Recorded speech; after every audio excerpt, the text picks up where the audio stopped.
Why reform has no choice. Over recent days, there's been much debate in British politics about the future of Nigel Farage's Reform Party. Cemented by the defection of Robert Jenrick, the Conservative Shadow Secretary of State for Justice and Shadow Lord Chancellor, who was pushed by Tory leader Kemi Badenoch as he was about to jump ship, Reform is developing a reputation for moving to the centre.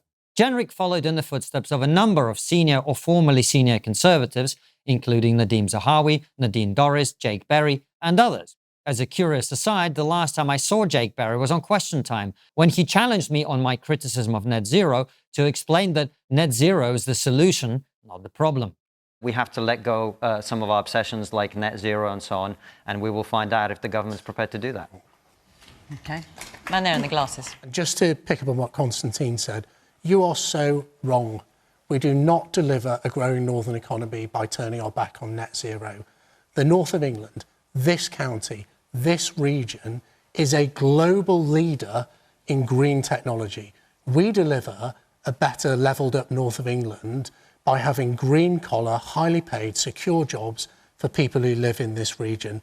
Net zero is the solution, not the problem. I think it's good for your voters to hear that. I'm sure Conservative Party voters will be pleased. But the programme was recorded as Nadeem Zahawi was in the process of being sacked as Conservative Party chairman because he'd failed to declare that HMRC was in the middle of an investigation into his personal tax affairs when he was appointed to various ministerial positions. This anecdote alone gives you a flavour of the sorts of concerns many have raised about the increasing Toryfication of reform.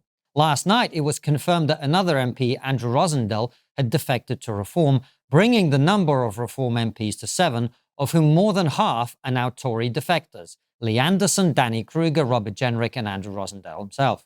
The worry for many is that as Conservative refugees become more numerous than native reformers within the party, the centre of gravity will shift away from Reform's radical agenda towards the very policies and personalities they so thoroughly rejected at the last election. Reform's defiant position against the failed status quo was what won them their legion of supporters. Now some feel they're cozying up to it. Personnel is policy after all, and having forced out tough-talking right-wingers like Rupert Lowe and Ben Habib, Reform appears to be going slightly vegan. It's rare for me to be accused of naive optimism, but in this instance I do not actually share these concerns for a number of reasons which we'll come to shortly.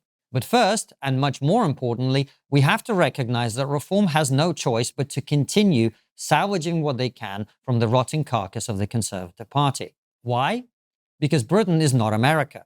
Our electoral system does not allow a charismatic leader with a small band of acolytes to storm to power in the way that President Trump did with just J.D. Vance, RFK Jr., Elon Musk, Tulsi Gabbard and Vivek Ramaswamy at his side.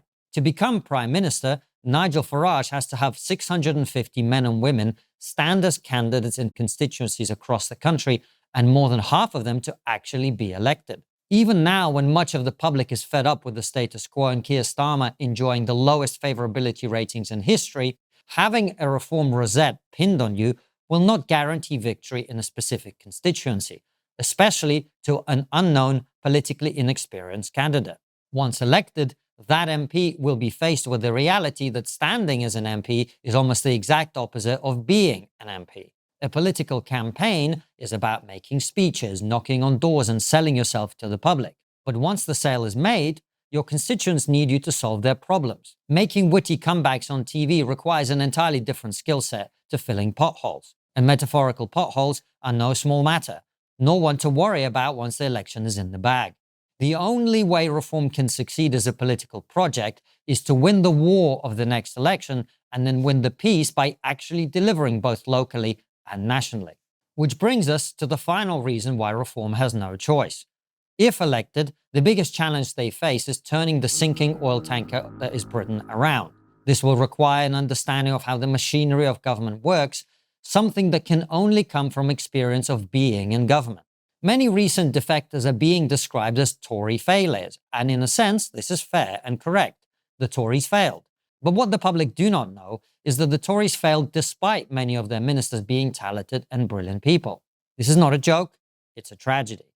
Having met a number of the people who would be at the very top of your list of incompetent, self-serving, unprincipled, slithering creatures, I can tell you the tragedy is that most of them are none of those things.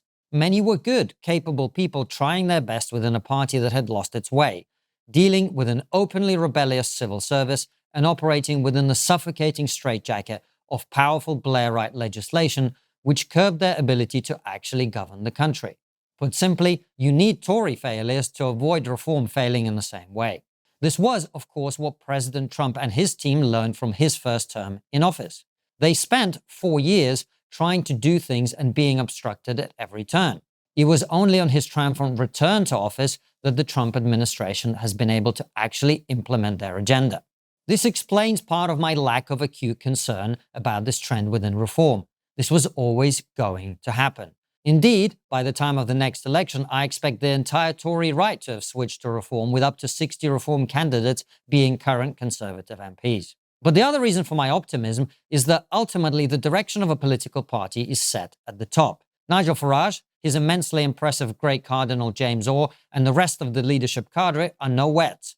As long as they're in charge, reform will remain radical in the healthy sense of the word.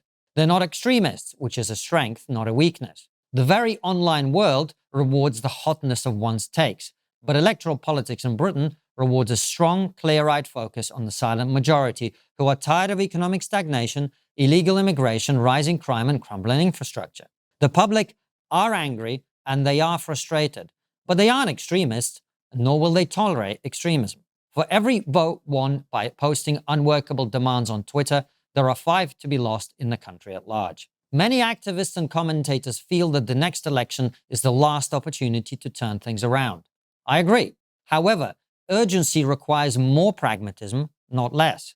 Whether you're a centrist like me or an ardent right-winger, the recognition of this reality must force you towards realism. Reform is the only party capable of winning the next election. Purity spiraling about how they are not right-wing enough will only make the outcomes you want less likely. We're drinking at the Last Chance Saloon. Drink responsibly. If you enjoy these videos, remember they're available as articles on my Substack days, weeks, sometimes months ahead of time. So head on over there now and subscribe. The news doesn't just tell you what's happening. It so often tells you what to think is happening. And these days, the biggest red flag isn't what's said, it's what gets left out. That's why I use Ground News. It's the only site and app that compares coverage from across the political spectrum and highlights which stories are being ignored entirely. See for yourself at ground.news/trigonometry. Their blind spot feed is one of my favorite features. It surfaces around 20 stories a day that are being overlooked by either the left or the right. It's a simple but powerful way to track media bias in real time. Like this. NIH scientists recently published a declaration criticizing Trump's cuts to public health research. That's a major move, and yet only 2% of the coverage came from right-leaning outlets.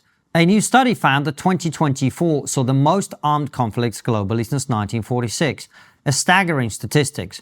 But you would have missed it if you'd only read left-wing news sources. Ground News gives you the full picture. Headlines, ownership, bias ratings, and context. So you can actually understand what's going on, not just react to what you're told. Head to ground.news/trigonometry for 40% off their Unlimited Advantage plan, the same one we use, and start thinking for yourself.